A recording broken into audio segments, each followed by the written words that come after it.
Hi guys, welcome back to our channel. இன்றைக்கி வீடியோவில் நம்ம எதை பற்றி பார்க்க போகிறோம்னாக்கா, என்னோடய பேபிக்கு நான் வீட்டிலேருந்தே நெய் ப்ரிப்பேர் பண்ணுவேன். அவளுக்கு பார்த்தீங்கன்னாக்கா 7th மந்த்லேருந்து நெய் ஸ்டார்ட் பண்ணியாச்சு. பட் அவளுக்கு ஃப்ளேவர் பிடிக்கல. இதனால் நம்ம வீட்டிலேருந்து செஞ்சு நெய் கொடுத்தாக்கா இன்னும் நல்லா இருக்குமேன்னு சொல்லிட்டு நான் வீட்டிலே ரெடி பண்ணுவேன். அதை பற்றி தான் வீடியோவில் பார்க்க போகிறோம். சரி வாங்க வீடியோக்குள்ளே போகலாம். ஃபர்ஸ்ட் பார்த்தீங்கன்னாக்கா, நான் 1/2 லிட்டர் பாலை நல்லா காய்ச்சி வச்சுப்போம். நம்ம காய்ச்சி ஆறிட்டதுக்கப்புறம் பார்த்திங்கன்னா, அந்த பால் மேலே அந்த ஏடு வரும்ல, அதை நம்ம ஸ்டோர் பண்ணி வச்சுக்கலாம். இது பார்த்திங்கனாக்கா, நான் கிட்டத்தட்ட 1.5 மாதம் நான் ஸ்டோர் பண்ணி வச்சுருந்த பால் ஆடை. நீங்கள் எடுத்து ஃப்ரிட்ஜில் வச்சிங்கன்னா அது ஒன்றும் ஆகாது. நம்ம ஸ்டோர் பண்ணி நம்ம வச்சுக்கலாம். நீங்கள் எத்தனை லிட்டரில் வேணாலும் எடுத்திங்கன்னா, இப்போ 1 லிட்டர் தான் இன்னும் அதிகமாக வரும். அதுமாரி நீங்கள் பார்த்து உங்களுக்கு எவ்வளோ தேவையோ செஞ்சுக்கலாம். நான் பாப்பாங்கிறதுனால நான் கொஞ்சமாக தான் ப்ரிப்பேர் பண்ணுறேன். அந்த பாலாடை எடுத்து வச்ச ஆடையை பார்த்திங்கனாக்கா, நம்ம லைட்டாக ஜாரில் போட்டு நம்ம மிக்ஸ் பண்ணி எடுத்துக்கலாம். சும்மா லைட்டாக ஒரு ரவுண்டு விட்டால் போதும். நெக்ஸ்ட் பார்த்திங்கனாக்கா, அடி பிடிக்காத ஒரு சட்டி நம்ம எடுத்துக்கலாம். நான் இங்கே பேன் எடுத்திருக்கேன். நீங்கள் அடி பிடிக்காத மாதிரி இதை எடுத்துக்கலாம். அது இதில் பேனில் நல்லா ஹீட் ஆனதுக்கப்புறம் நம்ம மிக்ஸ் பண்ணி வச்சுருக்கோம் பாலாடையை நம்ம பேனில் போட்டு நல்லா மிக்ஸ் பண்ணி எடுத்துக்கலாம். இது பார்த்திங்கன்னா லோ ஃப்ளேம்லேயே வச்சு கொஞ்சம் நேரம் கிண்டிக்கிட்டே இருங்க. நீங்கள் எப்போதும் கிண்டிகிட்டே இருக்கணும் இல்லை, கொஞ்சம் நேசண்டு கூட கிண்டிக்கலாம். இதில் பார்த்திங்கனாக்கா, அந்த பாலாடையிலேருந்து நெய் தனியாக பிரிஞ்சு வரும். பட் இது டைம் கொஞ்சம் நேரம் எடுக்கும்.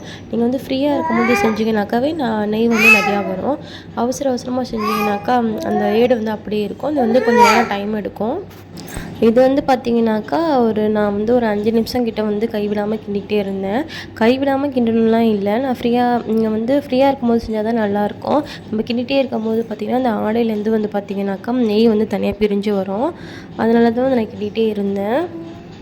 ஆனால் நீங்கள் மிக்ஸ் பண்ணும்போது பார்த்திங்கனாக்கா லோ ஃப்ளேம்லேயே வச்சுக்கோங்க. இல்லைனா அது பார்த்திங்கன்னா ஹை ஃப்ளேமில் வச்சிங்கனாக்கா அந்த ஆடை பார்த்திங்கன்னா மேலே தெரிக்கும். லோ ஃப்ளேமில் வச்சுக்கின்றது தான் நல்லது.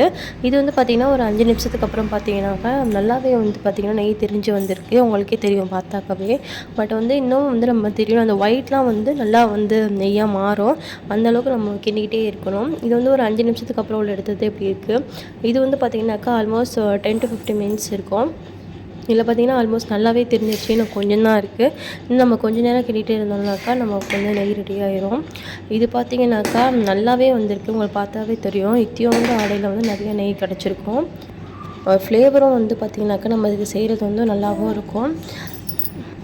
நம்ம சுத்தமான பசும்பாலில் செய்கிறதுனால பார்த்திங்கன்னா நெய் நல்லா ஃப்ளேவராக இருக்கும், சூப்பராக.